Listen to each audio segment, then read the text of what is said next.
Guy, you started the company in 2016. Tell me, when you started and entered this A/B testing personalization space, what was your idea of how you're gonna fit in and compete there? It goes back to why we started in the first place, Pep. And it goes to context on the co-founders' backgrounds. I used to design airplanes for a living. I then spent 10 years as a product guy, 10 years as a marketer. The last 15 years I spent in ad tech, building and marketing ad systems. And the last job I had, I was the customer. I was VP of marketing at a programmatic advertising company. Was very, very fortunate to have a team of 30, 35, an eight-figure budget that we optimized fully. We tuned that spend, we personalized messages, we drove everyone to our website, and then we did nothing to tailor that experience on our website. It made no sense to me at all.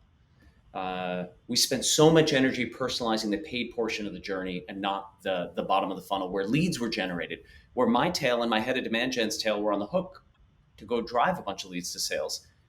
So I looked at the tools that were out there and thought, this is fantastic. It's data driven. This is wonderful. Knew some of the co founders, but then thought, wait a minute, all the work's on me. This is manual. But in paid ads for more than a decade already, Google and Facebook would say, give me 5 ads. I'll figure out which one to show whom. I'll show the good ones more, the bad ones less. So, how did we think about competing? We thought about making a better experience for our customer by giving them, in some sense, the experience they've already gotten used to as a buyer in paid ads. They've gotten used to it as a consumer because of, not Yahoo, Netflix, and Amazon teaching us to get personalized experiences. We thought, let's go create that. My two co-founders, they were the two most senior engineers that led a several hundred person team that used ML to personalize the Yahoo homepage for more than half a decade when it was the most popular page on the internet. And so we thought this background, ML to personalize, ad tech, were the right ones to go after this. So then we ran a test. We talked to more than 100 marketers, literally more than 100, before we left our secure, high paying jobs to see, hey, is there a there? And resoundingly saw that there was, right? We as marketers are increasingly data driven, able to buy tools, used to this personalization, been doing this out in the open. And frankly, there's too much money sitting and solving this problem. Like we spend $120 billion every year just in the US driving people to websites to turn them into customers. And we fail at that task 98% of the time. Like, in what world is that okay? How are I and every other marketer out there not fired immediately? Joking, of course, but we saw, okay, big opportunity, differentiated approach, real need. We then saw CXL and saw a couple thousand person conferences where this is a career path. We were like, all right, there are these secular trends that are not going to change. CRO, demand gen, growth, these titles, this data driven mindset, it's only going to get bigger. And so a big part of the bet early on was to say, great, let's go help them by being a superpower, by accelerating what they are doing and used to doing.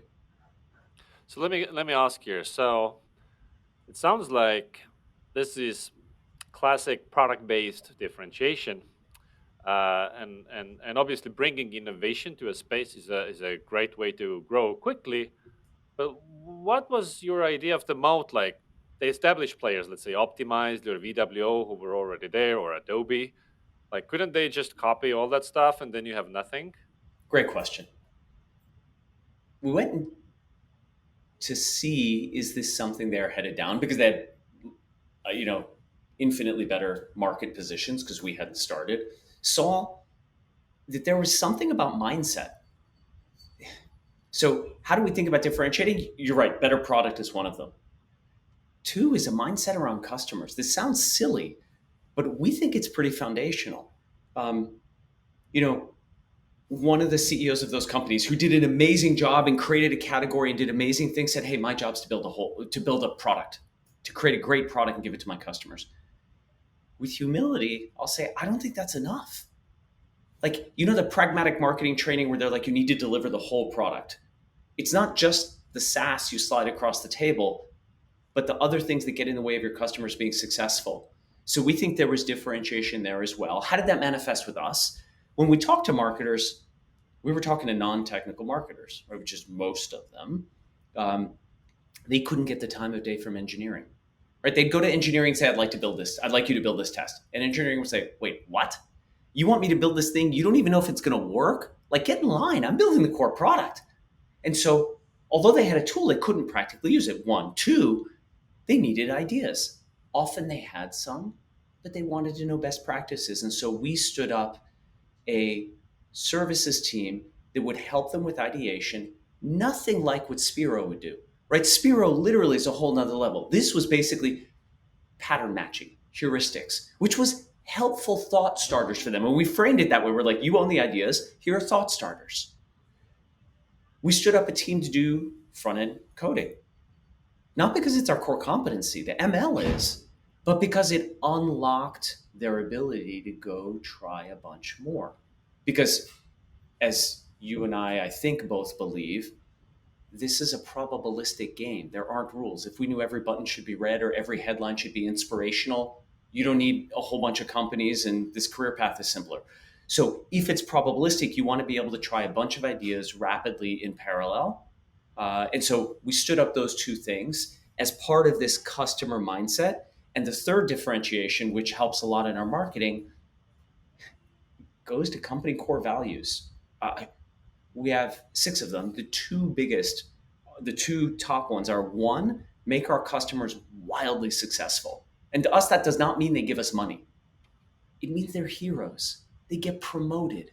They get up on stage and say nice things. And two, everyone who works here says this was the best professional experience of their lives, that this was an inflection point in their career.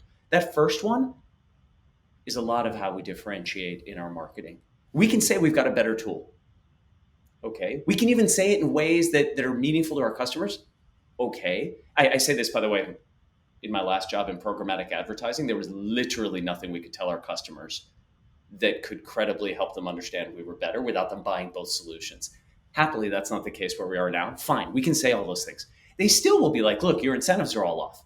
To have our customers get up on stage and say it, as they've done at CXL Live and other places, that's a big part of the differentiation for folks to say, well, gosh, if all of those folks had success with this, shouldn't I try it? Or ideally, wouldn't I be silly if I didn't use this? So you set up a services team, kind of like customer success, to help them be successful with your tools, supplying them with ideas, and then set up coding. Um, but weren't also many other players in the market doing that? I mean, Adobe and Monetate already, long time. I think now most big players are offering managed services of various sorts.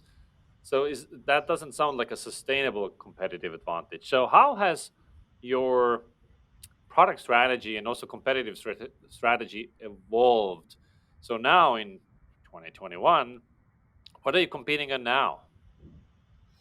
So interestingly, we included it as part of a fixed monthly fee. I'm not aware of others doing that, because this focus on the customer, if I need them to get promoted, if I want them to be a hero internally, if I want when they change jobs, they pull us into the next one, because marketers change jobs all the time, um, I want them to be able to test a lot so that they can hopefully have great ingredients, maybe through work with Winter, through work with Spiro, through work with others, and then test those rapidly, find more winners, and drive a bunch of business value.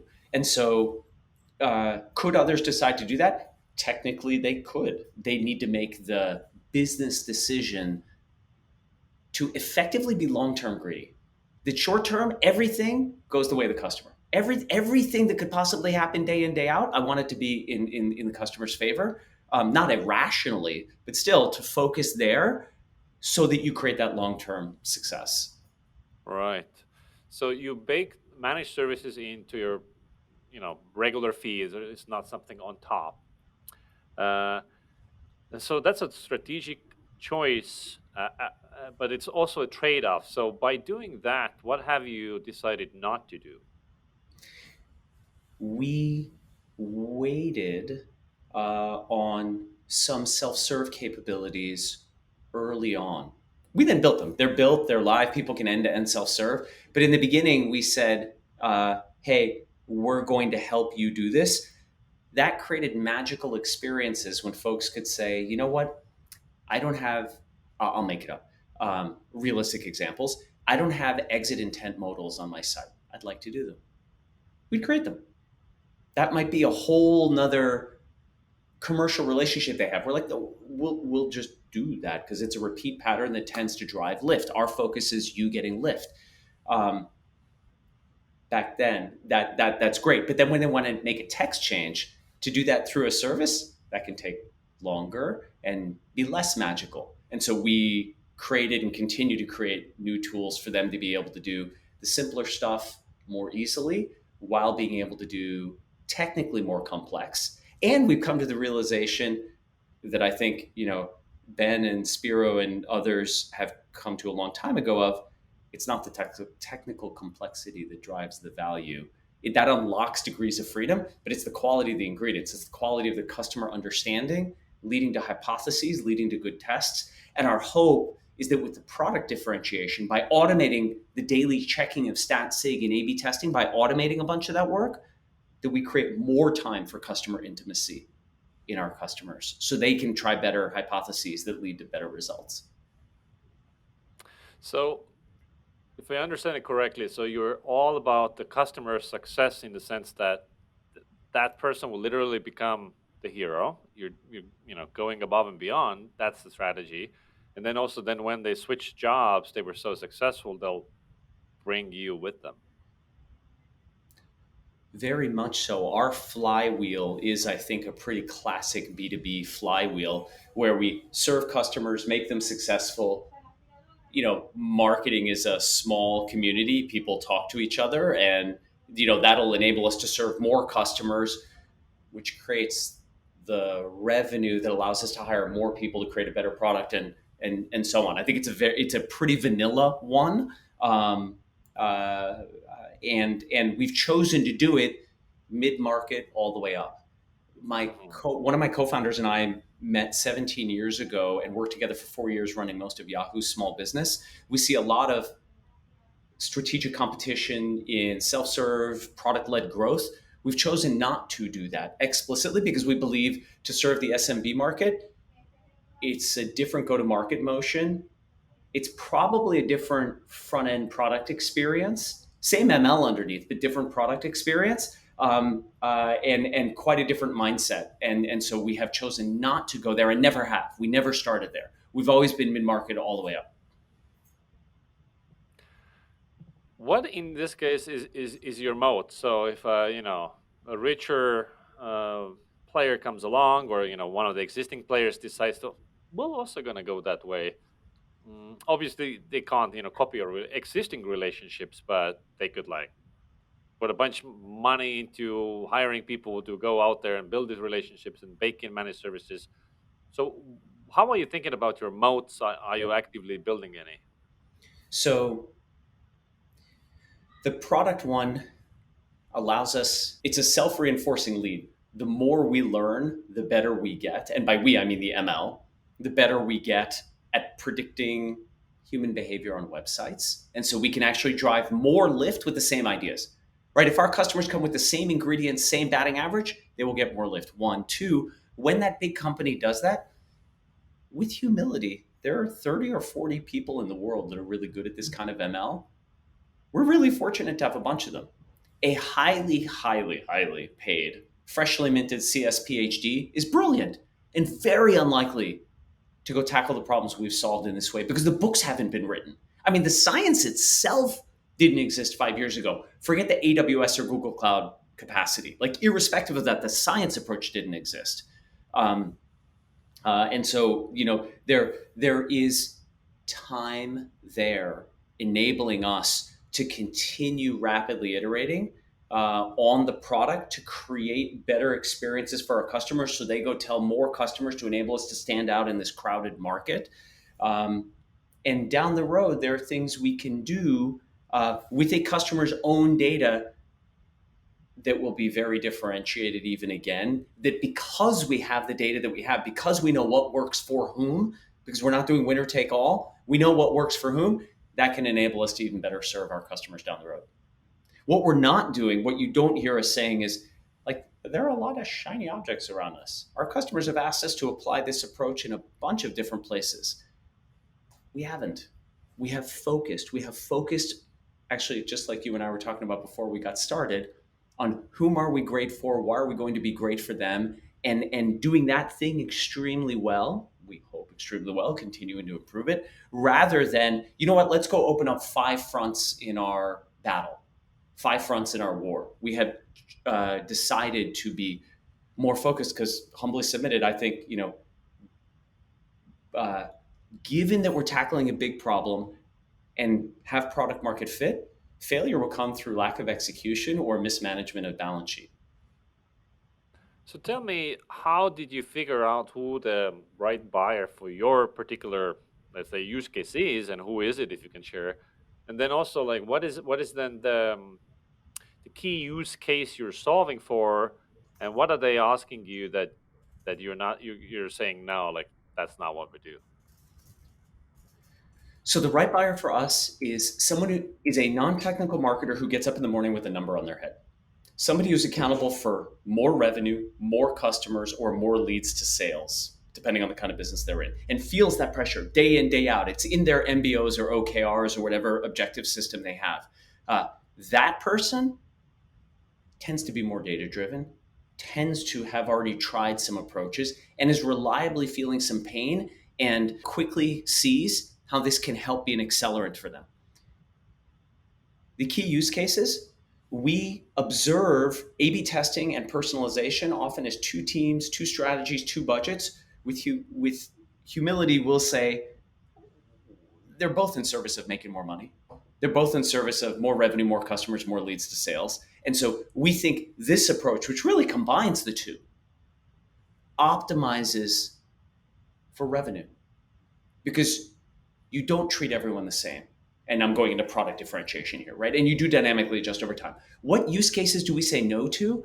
The most frequent one is when customers ask us to out GA, Google Analytics. They'll say, hey, I like your reporting. Can you slice it this other way?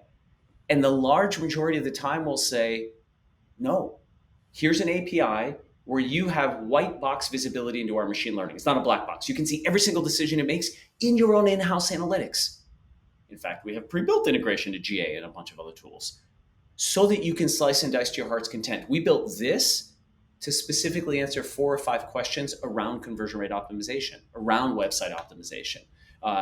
That is the typical use case we'll say no to. That's the one that comes up the most often. Gotcha. So it also sounds like your buyer. So you said it's like mid market or up.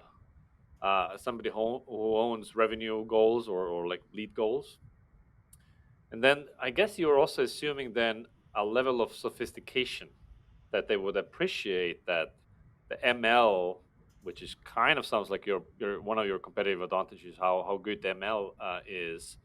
So they appreciate it and know to all want it. Great point, Pep. So yes and no. Um, the thing we seek is someone who has decided they're going to do data-driven marketing. Typically, we see that because they're doing A/B testing, right? They're using data to guide their decisions. How do you know that? There are tags on their website, Hmm. right? Intellimize built with other tools out there Hmm. show that somebody is doing this already. Um, what what we don't ask them to appreciate is the depth of the ML. We don't say, "Oh, hey," and we're befuddled when we see others doing this. Dear non-technical marketer, can you please choose between, I'll make it up, a boosted decision tree, a neural network, and a linear regression? Like most of us didn't in marketing school get trained on how to differentiate between those. What we do hope they appreciate are the impacts of the ML. So again, this focus on the customers, we don't talk about how shiny the ML is. We talk about the impact it has on what they're able to do. We talk about how it helps them accelerate their testing, how they will learn more, how they will make more money. And then we talk about it in ways that are impactful to their customers. A metaphor we'll use often is like buying shoes. You run A/B testing, Pep, you and I both have to wear a size 10 and a half US, 42 European shoes, because that's the average shoe size for men. But we have different size feet. And then it's an answer forever. So we have to wear that shoe from the day we're born to the day we die. because the answer stays the same forever. I don't bring that up to talk about our product and its differentiation. I bring it up to frame how do we talk about ML? We talk about it that way. We talk about it in terms of their customers, not, oh, let me tell you why, and then talk machine learning speak. Our ML is not the hero of our story. Our customers are, and their customers are. So in terms of your go-to-market message, then, like why even somebody would, let's say, look into you or invite you to the table, then what is something different that you say? Because if you look at the people in your space, everybody says more money, more revenue, experimentation. So what are you doing differently in your marketing? A couple of things. One, we talked about earlier, having our customers say it. Literally anything we can say, better if they say it. More believable, more credible. One, two, quantify it. We've got a set of numbers we use in our marketing that either you have to be blatantly lying or this is amazing. Hmm. One of the two, and those numbers are ones that we can all appreciate, right? They're not in the bowels of the ML to pick off one of them, right? If you could do 25 years of A/B testing every year, wouldn't that be helpful? That's one we can all internalize. That's not talking about how the ML works. That's talking about the practical day-to-day impact. And there are a whole bunch of others. Um, we think a bunch about, how do we interrelate with the existing category and how to position ourselves there? Is A/B testing good? Is A/B testing bad? Do we want to be friendly? Do we want to say, hey, A/B testing, is broken? That's something we wrestle with a bunch in our marketing. What we haven't done, for example, one of our customers is Drift. They have an amazing CEO, amazing marketing team, an enormous amount of money the CEO was able to raise to spend on, among other things, marketing to build an enormous brand that we haven't done. Hmm. How often are you looking at the competition in terms of like what are they saying? What kind of product stuff are they shipping? That's a great question. Less often than you would think. We don't get up in the morning thinking our mission is to beat the competition. We do get up in the morning thinking, how do we intimately understand a day in the life of our target customer to go make them wildly successful? Why? Partly the values of the company and our previous battle scars from previous lives. Partly the practical reality of this space.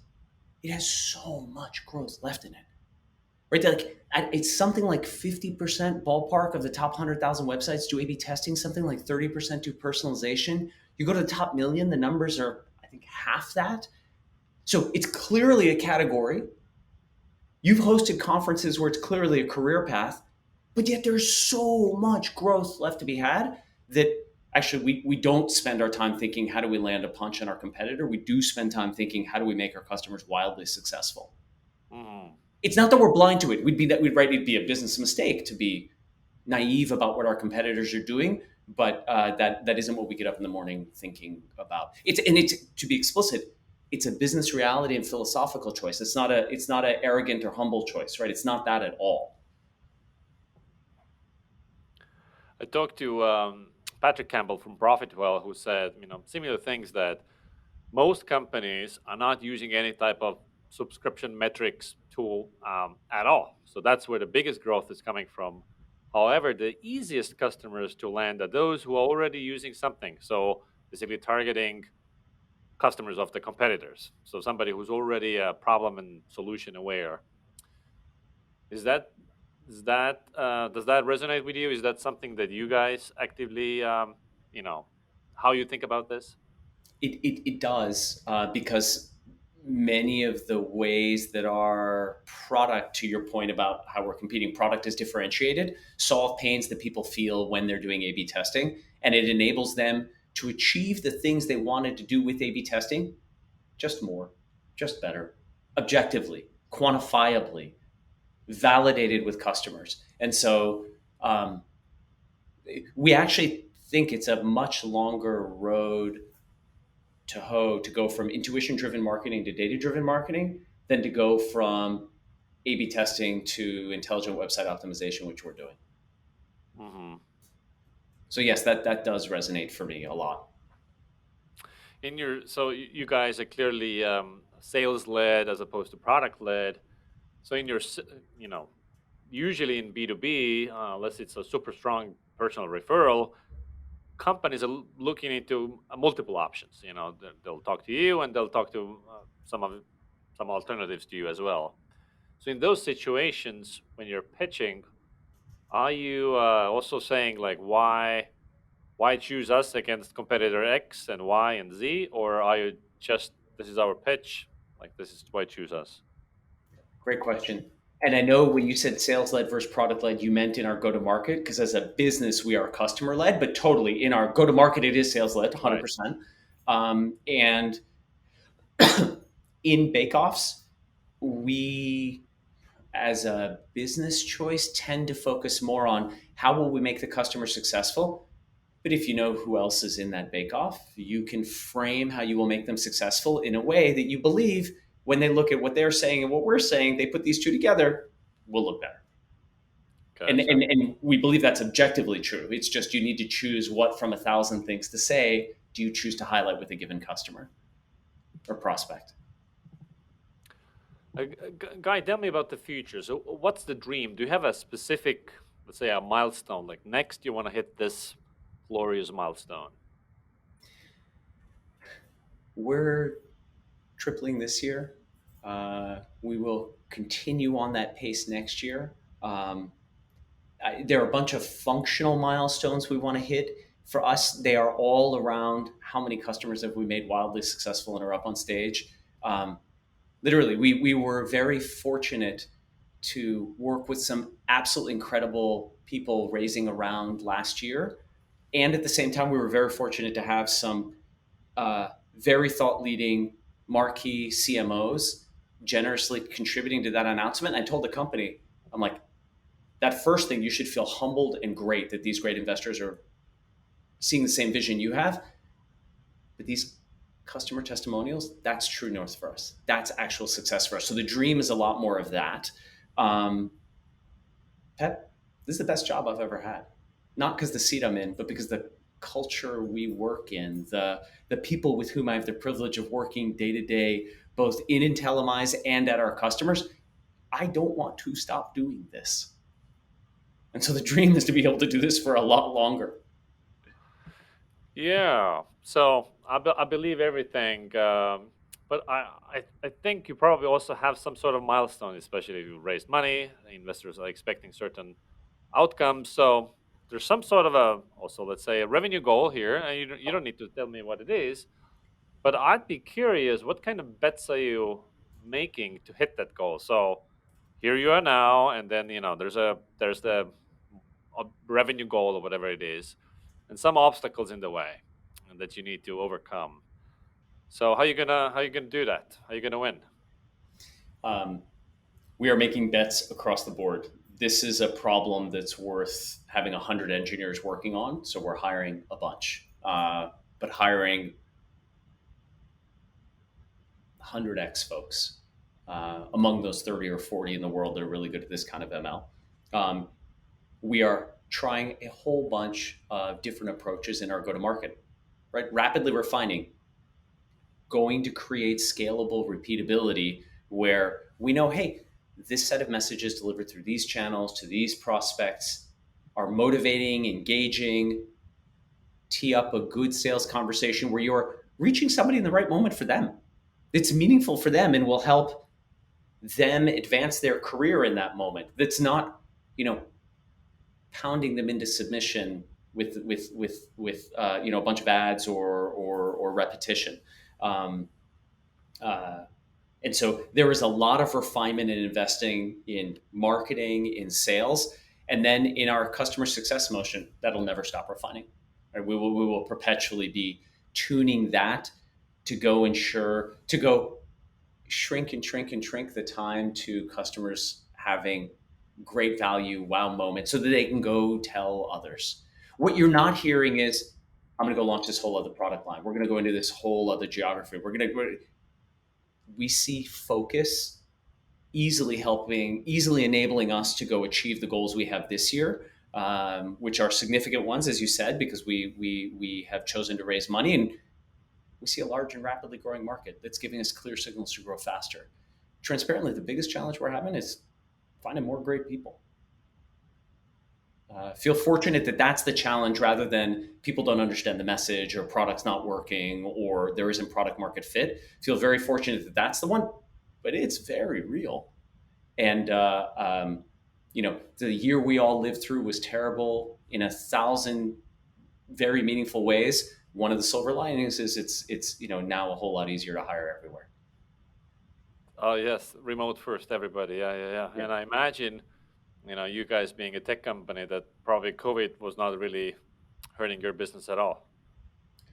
COVID net was a tailwind.